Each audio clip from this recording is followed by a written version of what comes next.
qoyaab xog culus ayaa banaanka la keenay ninka la yiraahdo Jeffrey Epstein waxa la ogaaday dad badan ayuu la xiriiray oo Somaliland jooga email fara badan ayaa la soo qarxiyay asaga oo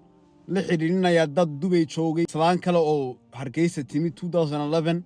iyo dad ka shaqeeya schoolka Abarso Tech the boarding school ninkii Jonathan Star ayuu la xiriirayay emailkan aad u jeedaan in baayac mister oo Dubai ka imid wuxuu eegay shidaalka ku taala Somaliland wuxuu yiri 50 blocks la baaray a lot of potential yoolkiisu ugu waaweyn wayaan wuxuu doonayay inuu furo Bollywood oo kale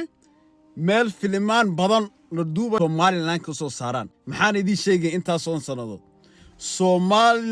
Soomaaliya duulka Soomaaliyeed waxay doonayaan inay ka dhigaan sida Thailand oo kale meel bilyaneerada iyo milyaneerada dadka lacagta leh inay soo safraan habli inay la baashaalaan tumasho meel khamri lagu cabayo anshaxumada oo dhan inay meeshaas ku abaabulaan ninka wuxuu leeyahay Somaliland potential weyn bay leedahay intaasoo dul bay leedahay waxa weeyaan waxba ma yaalaan was safe area sida Soomaaliya maaha dibaato fara badan jiro meeshan ibadiis ayuu la hadlayay waxay tiri waxaan iimin Hargeysa wajaale ka soo galay wadankii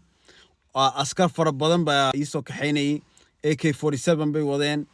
ma sha Allah anigu waxaan ku ri safe banaha meeshanu fiicay Jeffrey Epstein way u sheegaysaa meeshan nabad weeyaan Somaliland waa ina meeshan weena timaadka wuxuu doonayay xarun inuu furo filmaanta caruurta ku saabsan inuu meeshaas ku duubo market weyn inuu ka dhigo so micnihii maxay tahay waxaas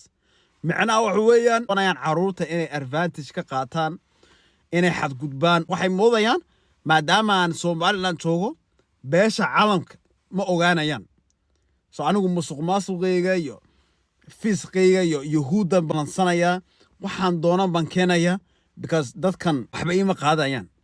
saas wuu aaminsan yahay ninkan wuxuu la xiriirayay asaasihii Abarso Tech Jonathan Star asarkiisa yahuud buu ahaa laakiin 2 sano ka hor muslim buu noqday inaan Soomaaliyeed buu guursan anigu imagine schoolkaas waxaan xasuustay 2011 waan joogay Hargeysa waan degan jiray sidoo ahaa waagaas iyo imika sidoo noqday subhanallah kanahay wallahi I was not expecting that